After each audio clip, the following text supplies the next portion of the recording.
Good morning, dear parents. We are here for a very wonderful session today with our counselor, Ms. Pratibha. May I invite our Vice Principal, ma'am, Mrs. Gayatri Kapoor, ma'am, to start the session, please. Good morning, parents. I welcome you to this webinar on coming back to school. Going to school was considered a normal activity. We all have been to school and there was nothing special about it. Every child went to school when the children were young. But coming back to school, why do we need to have this webinar? Because we have had 2 very turbulent years and the normalcy has been disrupted in every which way that we know. And particularly for these young children who have been stuck at home for the last 2 years. The age group that we are addressing today, that is nursery to class 2, they have practically come back to school for the first time. These children should have attended some sort of school at some point of time, but they have come back practically for the first time, and they are facing challenges. The children were sitting at home. Their emotional, social, physical development has been affected. I'm not talking about academics. I'm not talking about numeracy and literacy, but I'm talking about their social skills, their emotional capability, and their physical development. Coming to school added so much to their personality and added so much to how they were growing that thing has now taken a back seat. Children are back with us. We are very excited and very happy to have them back with us. But we have to see that they themselves are going through a transition time, and this transition needs our support, our motivation for them to be able to cope with these things. First thing the children are facing is separation anxiety. Not only children, even parents are facing separation anxiety because they don't understand that there is something that is away from going home. You know, they have been sitting in front of the computer. For them, school is sitting at home in front of the computer. Now we are in offline classes. They are coming to school. So besides separation anxiety, they have the problem of coping with addressing the friendships, social skills, which they have to cultivate when they come to school. They have to adjust with so many children. They have to adjust with their teachers. And now they also have to adjust with a routine. So to establish a routine again, which has been disrupted in these 2 years, the parents also have to adjust to a routine. It's not only the children, the parents also have to adjust to routines, to restore back their routines. Then the children are also having the problem of extended timings. They are coming to school early compared to how they were managing school when they were at home. They have extended timings which they have to manage with, and adjusting to a regimented routine in school where they have classes, they have to play, and for everything there is a defined time. They are finding it difficult. They have all these fears and challenges are being faced. Some of them have adjusted beautifully, I know that, but some children are facing this, and nothing to worry. This is natural. They are requiring some kind of emotional support. They are requiring social support to develop their social skills. So we just observed a lot of these things when the children were back in school. Of course, we were anticipating that this would happen, but now that we have seen the children for a month in school, we observed that these were things that needed to be addressed. We at school are addressing them. You as parents at home need to look into a certain part of this transition which the children are facing. So for this, we have requested our school counselor, Ms. Pratibha Malhotra, to tell us what we can do as part of helping the children, supporting the children to cope with these times. So over to you, Pratibha. Thank you so much, ma'am.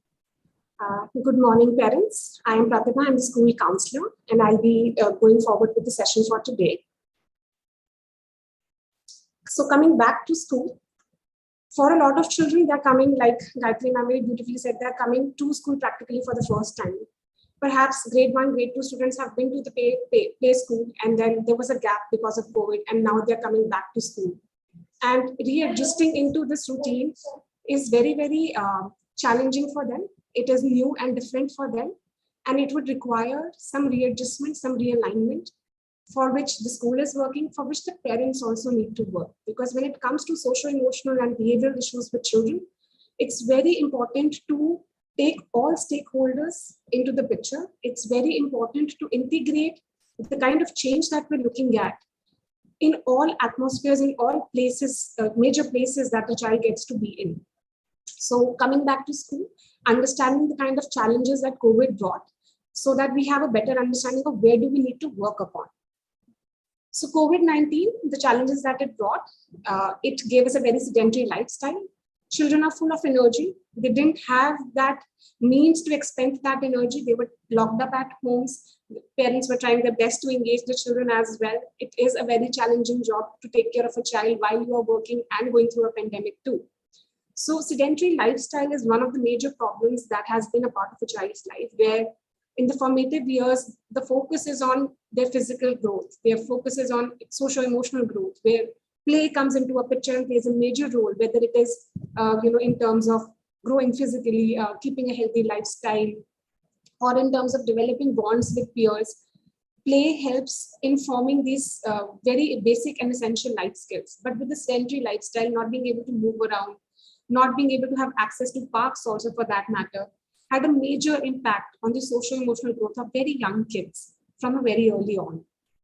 There was restricted physical stimulation. There was minimal things that could be done at home with toys, or with engaging in different kind of physical activities or games. But the kind of engagement, the physical engagement or stimulation that a young child needs was kind of stripped away from them. And that was a huge challenge. Physical activity was limited, even in terms of exercise, even in terms of moving around.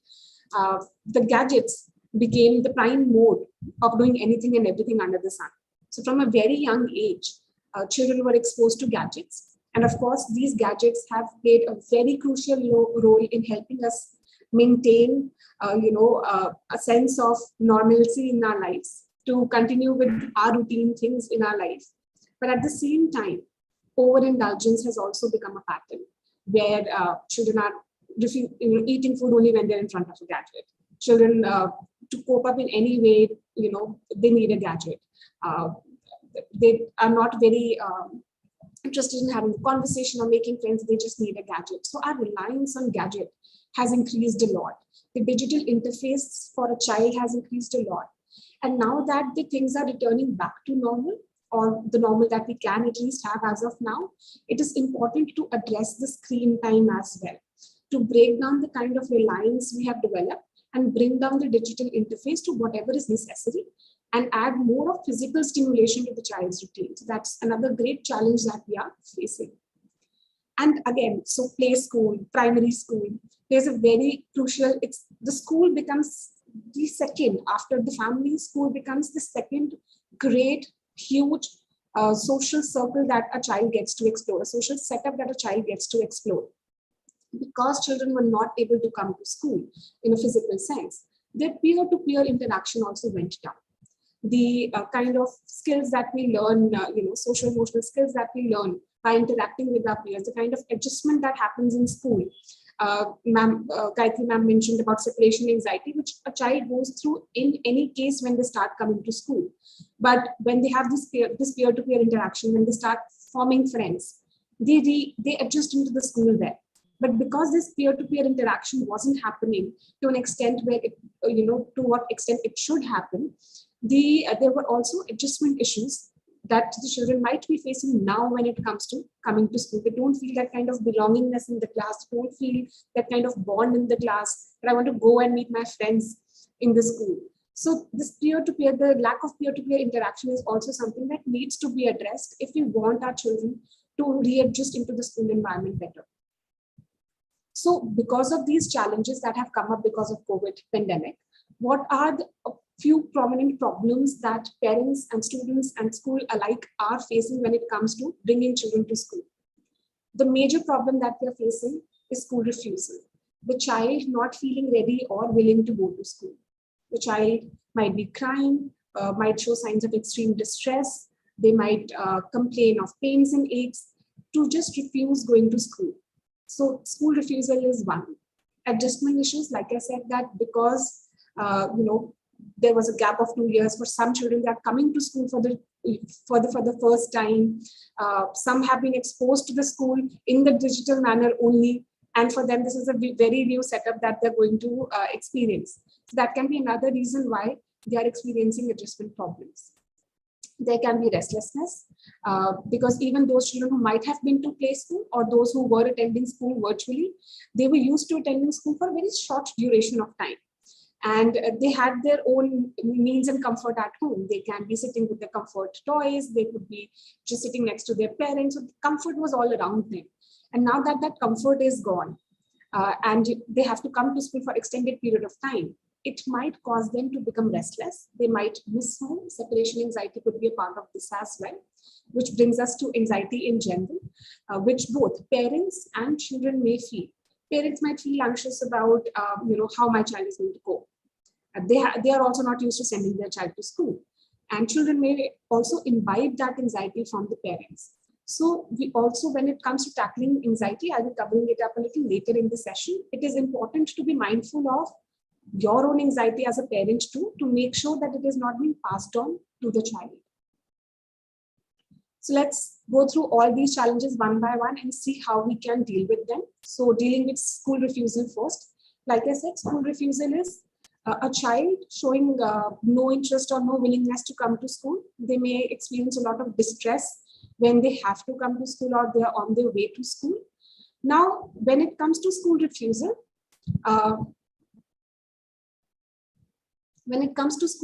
there are simple strategies that parents can use to comfort their child and bring them to a level where they feel comfortable coming to school. Now, earlier, what children were experiencing was short durations, and now they're coming to school for a longer period of time. So some children, when they're refusing to go to school, they may be taking a lot of leaves. As important as it is to address the mental health of the child, to understand the kind of distress that they're going through, if we keep allowing them to take multiple leaves, continuous leaves for a long period of time, the longer will be the process of adjustment for them or readjustment for them. So we have to strike a balance here where we expose the child to the school. If the child on one day is extremely distressed, we might, heed to the child's needs and maybe, take a leave on that particular day, but try sending child to the school on a regular basis. If we have to form a routine, regularity is very important. Consistency is very important. The more the child is exposed to environment, the child will learn to adapt and be there.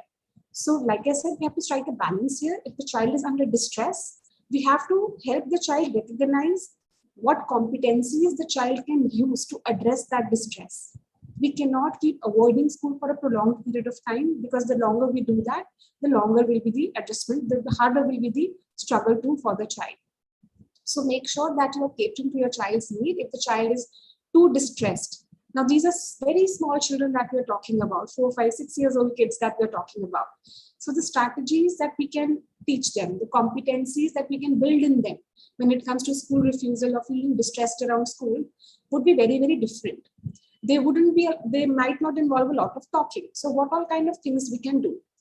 First is, if your child feels comfortable talking, do talk to them. Talk to them about what are their fears. What is making them feel anxious? Is there anything that's happening in the classroom that helps them feel better? How is their bonding with their peers? Are they finding it easy to make friends? Do they have friends in classroom? How is their rapport with the teacher? So encourage your child to talk about what they are feeling. That might help the child feel heard. And when a child feels heard, the kind of distress they are experiencing, the intensity of the distress they are experiencing tends to lower down over a period of time. So make sure that there is a communication channel that you build with the child. You create a safe space for the child to share their feelings and fears. Don't reprimand your child when they talk about what are their fears. Just make sure that you are encouraging of them talking and putting words out when it comes to what they are feeling. if these concerns are something where we can work upon. So for example, the child is feeling not well adjusted into the school setup because maybe they do not have enough friends. So then this can be communicated to the school authorities. There are a lot of ways in which we can work around this. So for example, a buddy system can be formed to help children adjust with each other, to make sure if one person is on leave, the other one is there to provide with any kind of work that has been done, or just as a channel of support. So address your child's fears and worries. If your child struggles with using words to express their fears, express their feelings, engage them with art, engage them with music, engage them with any form of expression that they feel comfortable with. Notice your child's behavior, the smallest of the changes that might come up that shows distress in a child. So some of these changes could be check on the sleeping pattern of your child. Is the child losing sleep, or is the child sleeping too much? Any deviation from the normal pattern can be an indicator of distress. Look at any kind of appetite changes that might be happening. Look at if there are mood swings that are happening, or the child is feeling very low or angry also for that matter. Sometimes when children are under distress, because what they're experiencing are very complex emotions and they might not even know what to call them and how to express them, they lash out. So a child who's suddenly become very aggressive and angry could actually be a child who's distressed and sad and feeling low and full of fear.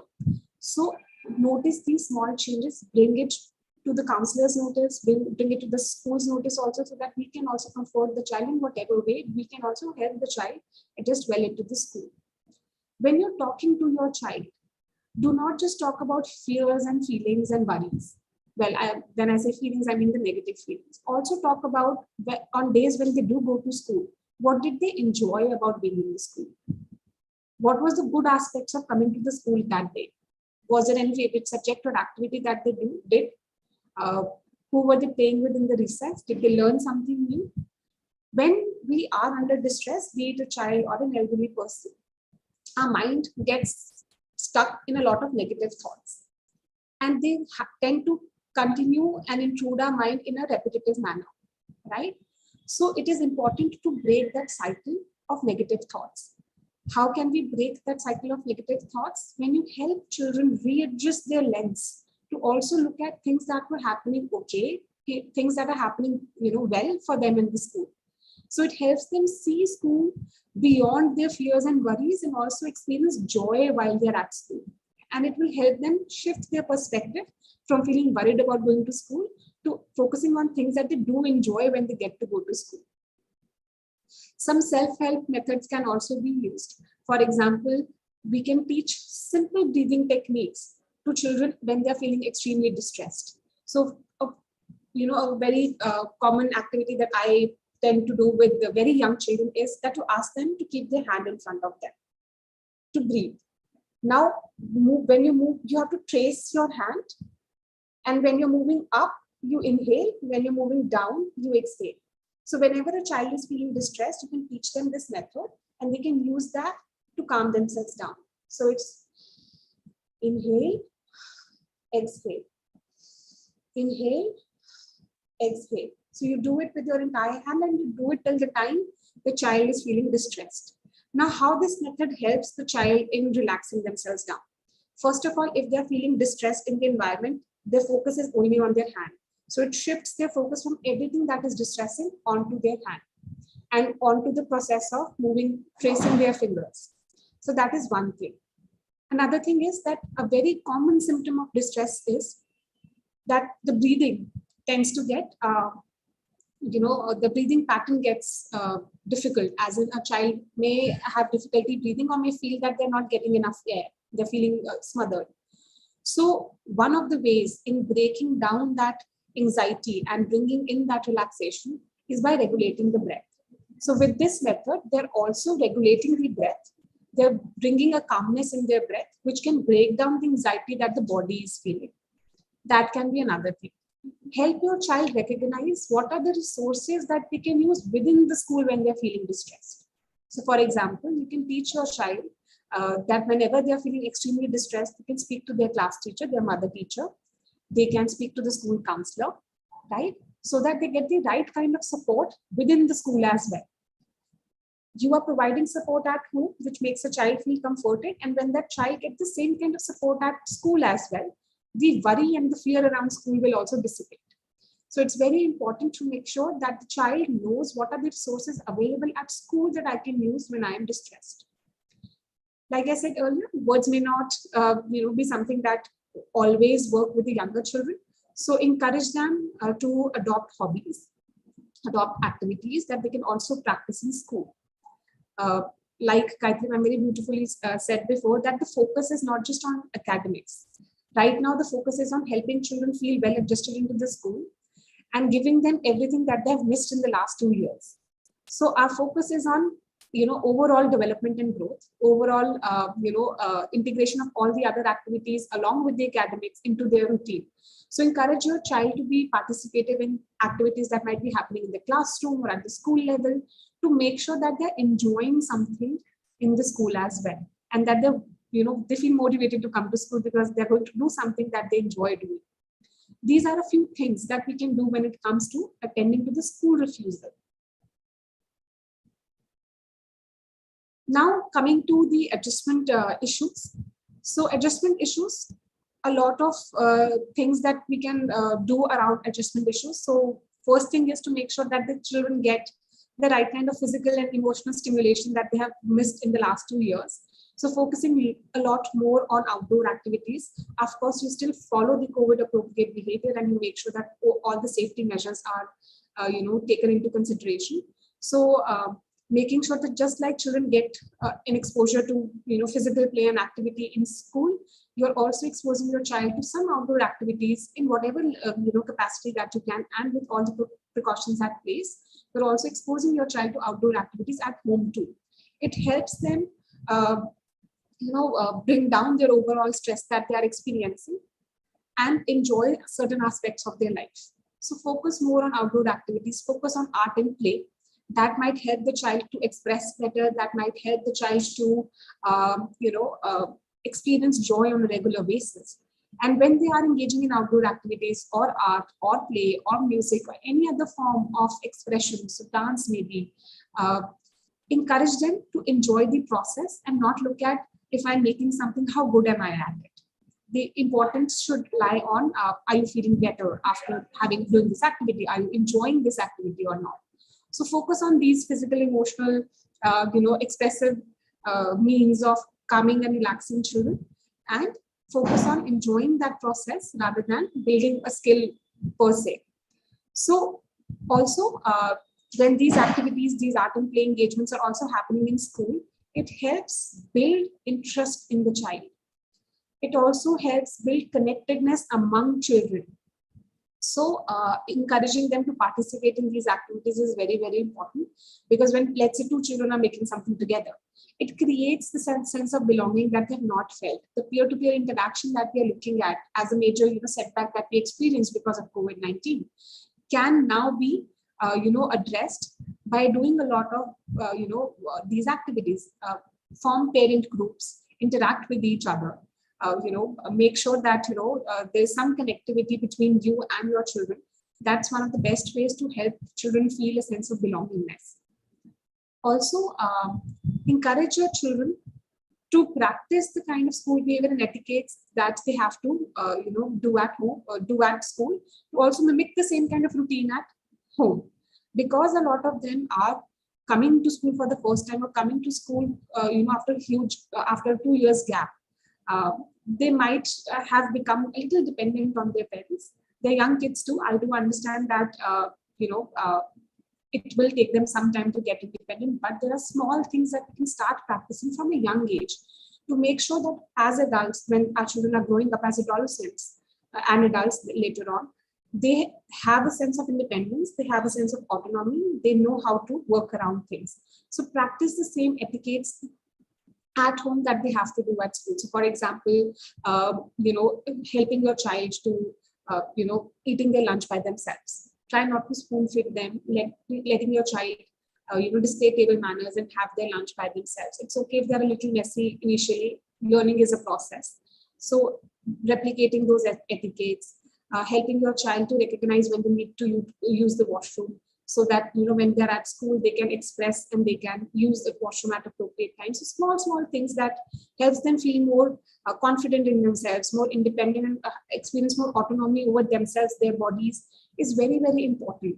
So replicate those same etiquettes at home, because like I said earlier, consistency is the key when it comes to addressing behavioral issues in children or social emotional issues in children. So the more we practice, the better they will be adjusted into the school when that is expected out of them. Dealing with restlessness and anxiety. If your child is feeling extremely restless or anxious, instead of reprimanding the child, instead of telling them, no, you do have to go to school, I can't make you take a leave every other day, or in any other sense, instead of invalidating what the child is feeling, try to use more positive statements.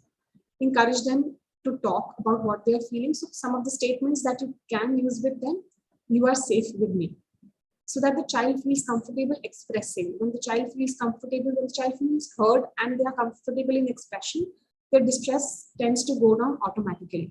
And then you can work on the issue instead of the entire anxiety in itself. It is okay to feel nervous. I do too sometimes. It's important to acknowledge your own emotions when you're talking to the child, because it helps them feel that it is normal to feel this way, but it can be worked around. Let's go for a walk. Give your child a break from their routine if they need it. If they're feeling too distressed, just take them out for a small walk. It helps clearing the head. It helps in clearing the brain fog. Let's draw the worry, how big it is. Again, art integration to help them express, because not all children are very vocal, verbal, have that kind of verbiage to express what they are going through. Let's talk back to this worry. So if I'm feeling anxious, how do I address this worry? How do I speak to this worry to make this worry feel calm? I'm here for you. One of the most beautiful things that you can say to a child, as a teacher, as a parent, as a guardian, as a caregiver, that I'm here for you. It makes a child feel that I am supported. And if anything goes amiss, I have somebody to fall back on. Remember, although we are working on all of these strategies, they are young kids. They will take some time. But one of the beautiful things about a young child is that they are very adaptable. Their mind is very plastic. They can adapt really well. So it's a matter of addressing, like I said early on, your own anxiety and fear as well. Sometimes as a parent, we are very anxious. And because a child is seeing us anxious about going to school, they start feeling that anxiety too. They may not be having it to that extent, but they start feeling it because you are showing that anxiety when it comes to going to school. So it's important for you as a parent also to address the anxiety that you feel, to express your own fears and worries as well, to get adequate help and support for your own self too, to address these worries and concerns, so that it does not passes on to the child. It's very important to keep a very realistic mirror in front of you and understand that, yes, I'm worried, and it is okay to feel that way. It is okay to take some time off and address my fear. But then what do I do at the end to tackle this problem? So address your fears as well, so that you do not pass it on to your child. If the child is getting restless, allow them to use their comforting things. For example, some children may have some toys that they absolutely love and do not want to go around without them. Allow them to use, sit with those toys and just do anything and everything that they want to for a while. That's one way to address their restlessness. Allow them to practice relaxation exercises. Like I said, this is what I call as star breathing, because your hand kind of resembles, so star breathing, hand breathing can be there, or just, you can teach them to simply just take deep breaths. That can be one way, because they're young kids. We don't go into very complex relaxation techniques. We can use these simple things. So some of the simple relaxation things with restlessness, with anxiety, with distress that we can use, hand breathing is one. Simple deep breaths can be another. Using art to express their worries, talking to their worries, talking in general to a parent or a school counselor or their mother teacher when they are distressed. These are simple things that can make a child feel that they are heard, they are supported, and it can bring down their worries and anxiety. Facilitating emotions through art and play is very, very important in children. Like I said, not all children have that kind of verbiage, or, because they are also cognitively, developmentally growing, they may not have those competencies to express themselves verbally. So in that case, monitor your child's play. Look at their artwork. Sometimes that can also depict if they are under distress. So art and play helps with a lot of things here when it comes to children. It can help them in expressing their distress that they might not be able to express verbally. At the same time, art and play can also be used to address this distress because they are very recreational, joyful activities. Art and play with other children can help them, develop a sense of belongingness and connectedness. So right now, because children are, art and play also, build a lot of cognitive skills in children.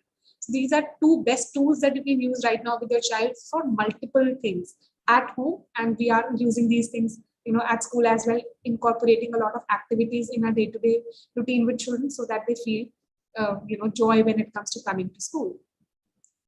A few things to keep in mind when children are coming to school, making sure that there's some sense of responsibility that we are instilling in our children, making sure that they are wearing their masks properly, making sure that they carry the sanitizer so that whenever they need it, they can use it. COVID appropriate behavior is being displayed. So how will your child learn this when you do the same? Young kids are extremely, they are very good at observational learning. So it's important to make sure that you are practicing the same skills. So for example, early on, I said there's a challenge of digital interface. Now, a lot of times what these young children are seeing is that their parents are sitting in front of laptop and working through the night. And they're saying, beta, itna TV hai, itna phone mat use kya kare. It's a very contradictory thing that they are hearing and seeing. It's a very contradictory message that's going out to them. So making sure that you are also practicing what you want your child to be, what you want your child's behavior to be like. That is very important. Same goes with COVID appropriate behavior, making sure that you are also practicing all the protocols and precautions so that the child also displays the same. And like I said, creating a kind of buddy system, having a parent support system to make sure that there is a sense of belongingness that you also feel and that children also feel when it comes to coming to school. It might help them adjust better. It might help them get back to whatever normalcy that we can have at this point of time in our routine and address their fears and worries by having that kind of support and a system of friends around them. So this was all from my end. Now I'll take queries from the parents. So, I have a query here that if a child is just 3+ refusing to go to school, what should we do? Like I said, it is very important to be diligent, be careful about the child's mental health, but at the same time, building a routine is important. Start with smaller things, making sure there is a fixed bedtime, as in waking up time and going off to bedtime. Helping mimicking a school schedule into the daily routine is important. Not taking leave on an everyday basis, trying to send the child to school as much as possible. And then, incorporating those competencies where the child knows where to go to when they are feeling distressed. These things can be combined together to make a child feel more comfortable in going to school. A 3+ child will be going to school for the first time. So it's all very, so this child, the kind of worries or anxieties this child might be feeling would be very, very normal to any child who would be going to school for the first time. This may or may not be completely related to going to school after COVID, because they're anyways coming to school for the first time. So also check on yourself, make sure that, there's not a lot of negative talk around school that is happening at home, because like I said, the child may imbibe your anxiety as well. I have a second query, how a child can handle bullying in school. If your child comes back home and reports about a bullying incident, it's important that you bring it to the notice of the school authorities as well. There are skills and competencies that we can build even in younger children when it comes to dealing with bullying, but it's also important that the authorities are aware of what is happening so that appropriate action can be taken. There can be a counseling done for the one who's bullying. There can be counseling done for the one who has experienced a bullying incident, and get appropriate support for that child as well. These skills that we can build in a young child when it comes to making sure that they are as far as possible bullying doesn't happen, is first of all building the self-confidence and self-esteem. So using a lot of positive statements. When a child has a very good sense of their own self, what others are commenting upon will not threaten their sense of self. Second thing is assertiveness, the ability to say no if a child is troubling you, ability to stand up for yourself when somebody is troubling you. Having said that, It is also okay to avoid your bully. It is also okay to not say anything to the bully and just go and report to a teacher. So small skills, reporting is important. Make sure that your child knows that there is a safe person in the school that they can talk to. Building their assertiveness skills, building their self-esteem and self-confidence. These are 3 critical skills that can help when it comes to prevention of bullying. Can you please share some adjustment tips for an adolescent who has joined the school after this gap?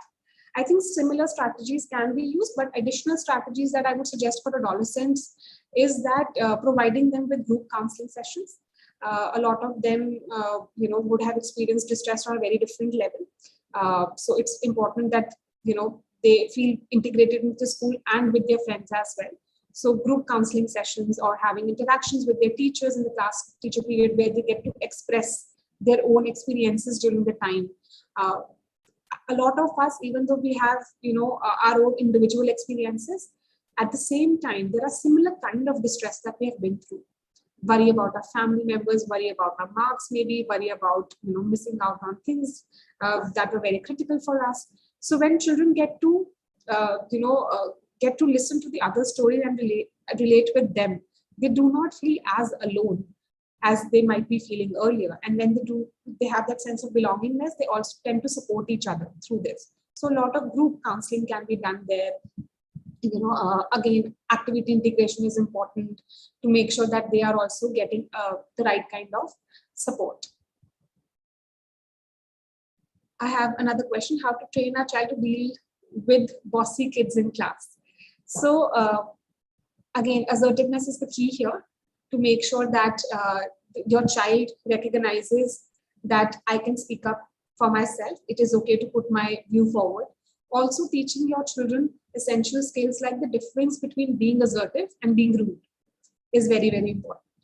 So, making sure that your child learns to say no if there is some kind of peer pressure that is being, that is coming onto the child. So assertiveness is one of the key skills that will help them deal with bossy kids. And then, of course, if anything untoward is happening, reporting is essential.